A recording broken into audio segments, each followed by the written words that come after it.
life is flying somehow. Gotta regain control. City lights are shining in the night. Shin Tae-yong lagi-lagi jadi sasaran. Setiap ingin berkembang, pasti selalu aja ada yang ingin menjegal. Entah ikut campur tangan dari pemerintah atau dari banyak oknum yang ingin menjatuhkan timnas Indonesia. Di tengah upayanya membawa timnas Indonesia ke level yang lebih tinggi, kini muncul suara-suara buzzer yang mendesak STY out hanya akibat gagal lolos ke semifinal Piala AFF. Lebih parahnya, serangan ini begitu masif. Komentar-komentar tajam menyebar di berbagai platform, seolah-olah kegagalan adalah alasan cukup untuk menghapus segala kontribusi besar STY. Tapi di saat yang sama, Arab Saudi yang baru saja mengganti pelatih justru terpuruk. Arab Saudi kembali mengalami kekalahan lawan Bahrain pada saat Piala Teluk. Bahkan selama pergantian pelatih, Arab Saudi belum sama sekali meraih kemenangan. Kekalahan mereka dari Bahrain jadi bukti nyata, mengganti pelatih di tengah jalan bukan solusi yang terbaik. Nah, menariknya, media Arab juga ikut mulai buka suara. Mereka seakan memberikan sindiran halus untuk belajarlah dari pengalaman kami. Jangan sampai salah langkah. Lantas, apa yang sebenarnya terjadi? Mari kita bahas selengkapnya di video ini.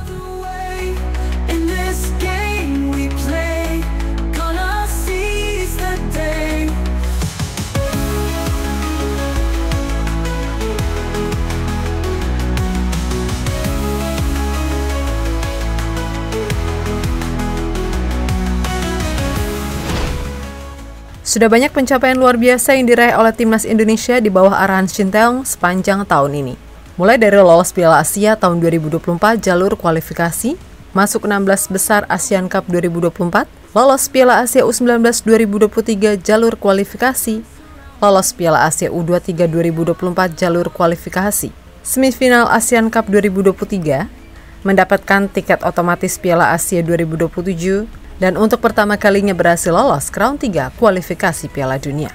Namun jika dibandingkan dengan performa di AFF, memang terlihat penurunan capaian Shin Tae-yong. Mulai dari AFF 2020, STY berhasil membawa Indonesia ke final. Di AFF 2022, hanya sampai semifinal. Dan di AFF 2024 gagal lolos dari fase grup. Meskipun demikian, ada faktor lain yang perlu diperhatikan. Rata-rata usia skuad Garuda yang dibawa oleh timnas ke AFF dari tahun juga mengalami penurunan. Pada AFF 2020, rata-rata skuad timnas berumur 27 tahun. Pada AFF 2022, rata-rata skuad timnas yang dibawa berumur 25 tahun. Dan pada AFF kali ini, skuad yang dibawa timnas rata-rata berumur 22 tahun. Jadi bisa kita lihat, memang semakin muda skuad yang kita bawa, akan semakin rendah pula capaian yang didapat. Tapi bukankah tujuan awal dari turnamen ini adalah regenerasi pemain dan untuk mempersiapkan SEA Games di tahun depan?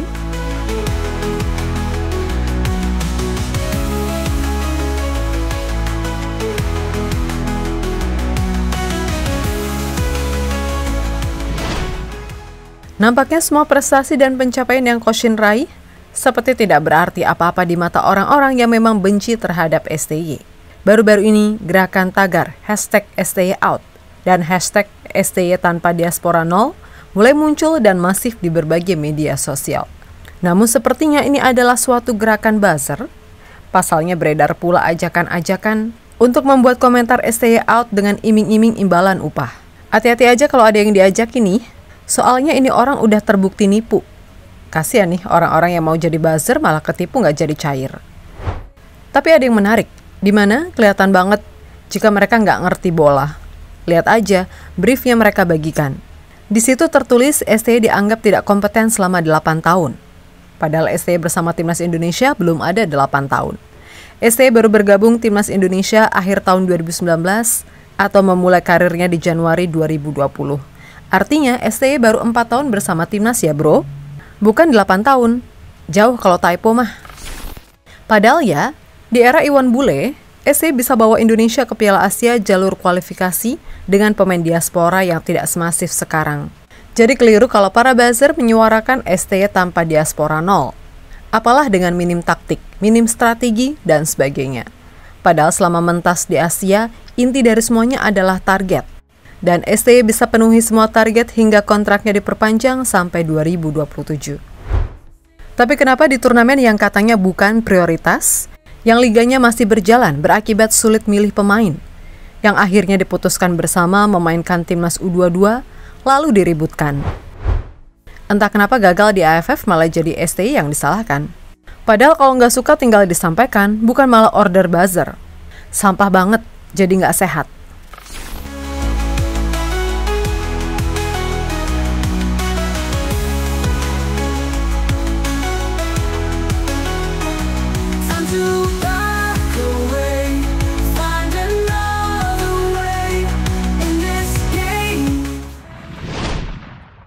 Sepertinya kita harus belajar dari kasus Arab Saudi. Usai menuai hasil yang kurang maksimal di kualifikasi Piala Dunia, Arab Saudi kembali menunjuk Hervé Renard menggantikan Roberto Mancini. Tapi apakah ini menjadi langkah yang baik untuk membangun kembali timnas Arab Saudi? Kenyataannya tidak. Justru setelah kedatangan pelatih barunya, Hervé Renard era kedua, Arab Saudi kembali mengalami kekalahan lawan Bahrain di Piala Teluk, setara turnamen Piala ASEAN khusus negara-negara Arab di Teluk Persia. Kekalahan ini menambah kegagalan Arab Saudi dalam 5 pertandingan terakhir yang tidak pernah meraih kemenangan. Bahkan media Arab pun juga mempertanyakan keputusan penggantian pelatih tersebut. Salah satunya winwin.com yang menyoroti pergantian pelatih tersebut. Pasalnya, Renard belum meraih kemenangan dalam 3 pertandingan pertamanya. Setelah hasil imbang tanpa gol melawan Australia, Saudi kalah 0-2 dari Indonesia dalam kualifikasi Piala Dunia. Diikuti kekalahan dari Bahrain ini. Media tersebut menyebutkan bahwa mengganti pelatih bukan solusi instan, melainkan mengganti pelatih dapat menyebabkan harusnya beradaptasi kembali dari nol dalam strategi bertahan, kemampuan melakukan tekanan, dan efektivitas permainan. Inilah yang terjadi pada Arab Saudi sekarang. Media Zaha juga menyoroti makin menurunnya performa Arab Saudi setelah penggantian pelatih di tengah jalan.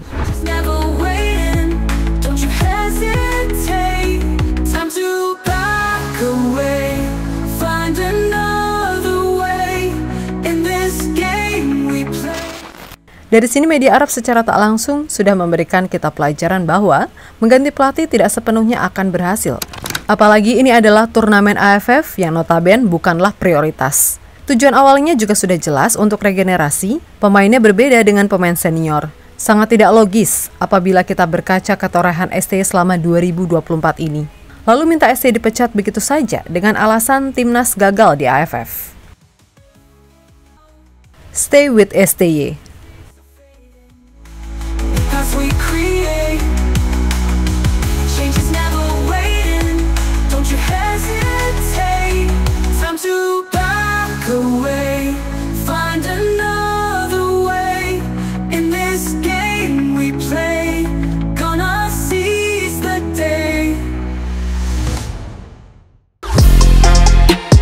Halo, izin iklan sebentar ya guys. Jadikan ruangmu bernuansa timnas. Temukan beragam poster dinding, sepak bola dan timnas dengan desain menawan, kualitas premium dan harga yang tidak akan menguras kantong. Segera klik link Shopee di deskripsi video ini dan dukung timnas dengan sepenuh hati. Mulai dari dinding rumahmu.